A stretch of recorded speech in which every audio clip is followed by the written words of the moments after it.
तर मैत्रिणींनो, इतकं बघू शकता, हे खूप म्हणजे खूपच वेगळं भरीत आहे. आपण नेहमी करतो त्याच्यापेक्षा खूपच छान आहे. इथून तुम्हाला जवळून दाखवते. चला तर झटपट आपण वेळ न वाया घालवण्याची रेसिपी पाहून घेऊया. जाळी ठेवली गॅसवर, जाळीवर वांगे घेतले आहे. वांगे बघू शकता, जे आपण भाजीला आणतो तर त्याच्यामधले जे मोठे वांगे असतात तर ते वांगे घेतलेले आहे. मोठे वांगे जे आणतो त्याचं भरीत एकदम पानचट बेचव लागतं. त्याच्यामुळे कधी वांग्याचं भरीत जर प्युअर गावठी करायचं असेल आणि एकदम चविष्ट भन्नाट, तर असेच वांगे आणायचे आहे. जे आपण भाजीला छोटे छोटे गावठी वांगे आणतो त्यातच ते मोठे मोठे वांगे असतात ना, तर ते निवडून हे आणायचे आहे. याचं भरीत खूप छान लागतं. ज्या बायका करत असेल याचं भरीत, तर त्यांना माहिती मोठ्या वांग्याच्या भरीतमध्ये आणि ह्या वांग्याच्या भरतामध्ये किती वेगळी वेगळी चव आहे म्हणून. पण ज्या नसेल करत तर त्यांनी असेच वांगे आणायचे आहे. ज्या नवशिक्या आहे त्यांनी केलेल्या नाही स्वयंपाक, त्यांनी असे वांगे आणायचे मार्केटमधून. गॅसवरती जाळी ठेवून आता आपण हे पूर्ण वांगे भाजून घेऊया. आणि वांग्याला तेल वगैरे लावण्याची काही गरज नाही आहे, अशा पद्धतीनेच भाजून घ्यायचे आहे. आता इथे वांगे छान भाजले गेले बघू शकतात. आता हे आपण सोलून घ्यायचे आहे.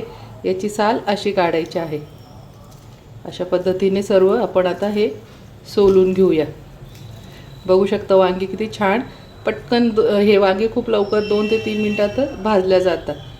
आता हे सर्व वांगे अशा पद्धतीने आपण सोलून घ्यायचे आहे. बघू शकता किती छान मधला गर, आणि हा खूपच चविष्ट. असं पण तुम्ही नुसतं मीठ आणि तेल टाकून आणि थोडंसं लाल तिखट वगैरे टाकून खाल्लं, परतवण्याची पण गरज पडत नाही, एवढं हे चवीला भन्नाट लागतं. अशा पद्धतीने सर्व आता आपण सोलून घ्यायचं आहे आणि हे देठ पण काढून घ्यायचे आहे. बघू शकता अशा पद्धतीने सर्व भाजून घेतलेले आहे. हे थोडंफार काळं राहिलं तर काढून घ्यायचं आहे. आता सर्व वांगे मी असे सोलून घेते. 4-5 हिरव्या मिरच्या घेतल्या आहे, 1 टोमॅटो घेतलेला आहे आणि कोथिंबीर, आणि इथे मी लसूण अद्रकचा जो क्रश करून घेतलेला आहे तो घेतला आहे. आता हे आपण मिक्सरमध्ये बिना पाण्याचा आबडधोबड वाटून घ्यायचं आहे जाडसर. अशा पद्धतीने आपण मिक्सरमध्ये जाडसर वाटून घ्यायचं आहे सर्व. आणि इथे मी हा तळलेला कांदा घेतला आहे. याला कोणी बिरिस्ता पण म्हणतं. तर हा जो आपण बिर्याणीसाठी वापरतो तो तळलेला कांदा आहे, तर तो थोडासा टाकून घ्यायचा. ना आता हे सगळं आबडधोबड वाटून घ्यायचं आहे. मला मग असे दाखवायचं राहून गेलं होतं. अशा पद्धतीने आपण आता हे आबडधोबड वाटून घेतलेलं आहे. बघू शकता कलर किती छान आत्ताच याच्यात दिसतोय. एक गॅसवर कढई ठेवली आहे. कढईमध्ये आता आपण तेल टाकून घ्यायचं आहे. त्यानंतर मस्त जिरे टाकून घेऊया.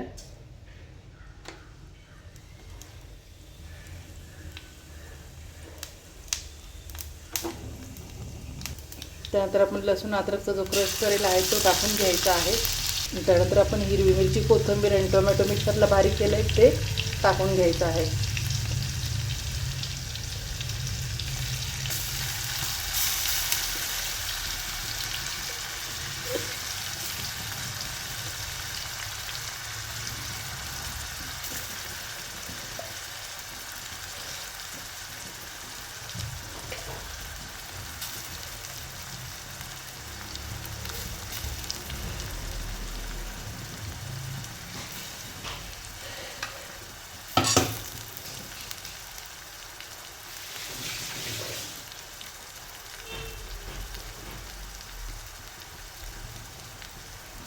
आता हे छान परतून घेऊया. आता बऱ्याच बायका काय करतात, यामध्ये कच्चा कांदा टाकतात. कच्च्या कांद्यामुळे काय होतं की भरताला चव येत नाही, एकदम असं पानचटवाणी लागतो तो. त्याच्यामुळे वांग्याचं भरीत जर कधी करायचं तर तुम्ही असा तळलेलाच कांदा घ्यायचा आहे. हे भरीत खूप म्हणजे खूपच छान वेगळं लागतं. इथे कच्चा कांदा चिरून मग तो परतून तसा घ्यायचा नाही. जो आपला बिरिस्ता असतो तळलेला कांदा आपण बिर्याणीत वापरतो, तर तोच वापरायचा आहे. तुम्ही एकदा नक्की करा. त्या कच्चा कांदा आपण जे टाकून परतवतो त्याच्यात आणि हा तळलेल्या कांद्यामध्ये खूप म्हणजे खूप ह्या वांग्याच्या भरीतमध्ये आणि त्या वांग्याच्या भरतांमध्ये खूप फरक आहे. त्यानंतर आता थोडीशी हळद टाकून घेते. माऊ, खास ट्रिक, आता आपण याच्यामध्ये मॅगी मसाला टाकत आहोत. काय टाकायचं आहे? मॅगी मसाला. ह्या मॅगी मसाल्याने वांग्याचं भरीत आणि तळलेला कांदा चवीला भन्नाट अप्रतिम लागतं. यात लाल तिखट वगैरे टाकायचं नाही. त्याच्यामुळे मी मॅगीचं का दाखवलं आहे की मॅगी मसाला आणि तळलेला कांदा याचं खास म्हणजे हे वेगळं भरीत आहे. आपण ही एक अख्खी पुडी टाकून घ्यायची आहे. मी काही या कंपनीची ॲड वगैरे करत नाही आहे. याच्याने खूप छान लागतं. मी स्वतः असं बनवते म्हणून खूप सुंदर लागतं. आता यात काही टाकायचं नाही आहे, फक्त चवीपुरतं आता मीठ टाकून घेणार आहोत आणि वांगे टाकून घ्यायचे आहे. तळलेला कांदा आणि हा जो मॅगी मसाला आहे याच्याने एवढं अप्रतिम लागतं. तुम्ही एकदा बनवलं ना तर तुम्ही कमेंटमध्ये इतकी स्तुती कराल की मला पूर्ण विश्वास आहे आणि नेहमी तुम्ही असंच बनवा. आणि 100% विश्वासाने सांगते, जेव्हा तुम्ही माझ्या पद्धतीने हे तळलेला कांदा आणि मॅगी मसाला टाकून भरीत कराल, कमेंटमध्ये आवर्जून तुमचंच मन मानणार नाही, कमेंटमध्ये येऊन तुम्ही मला नक्की रिप्लाय देणार आहे की किती छान चव झाली म्हणून.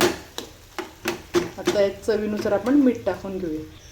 आता यात चवीनुसार मीठ टाकून घेते आणि हे छान आता आपण परतून घेऊया. आता हे छान परतवणं झालेलं आहे. याच्यावर झाकण ठेवून अगदी 2 ते 3 मिनटं वाफवून घ्यायचं आहे. यात पाणी वगैरे काही टाकायचं नाही. झाले की नाही करून घेऊया. मस्त झालं आहे. यात आता थोडीशी कोथिंबीर टाकून घ्यायची आहे. ऑप्शनल आहे, तुम्हाला टाकायची तर टाका किंवा नाही टाकली तरी चालेल. आपण दळताना टाकलेले आहे पण असं छान वाटतं, अजून दाताखाली येते तेव्हा. मस्त मैत्रिणींना बघू शकता हे झालं आपलं छान मॅगी भरीत. एकदा अशा पद्धतीने तुम्ही तळलेला कांदा आणि मॅगी मसाल्यामध्ये हे भरीत नक्की बनवून बघा. तर आवडलं असेल तर माझ्या चॅनलला लाईक करा, सबस्क्राईब करा आणि शेअर करा. तोपर्यंत मस्त खा आणि मस्त राहा. मस्त बघू शकता किती छान झालेलं आहे. चला तर मग भेटूया अशाच नवीन नवीन रेसिपीमध्ये. तोपर्यंत बाय बाय.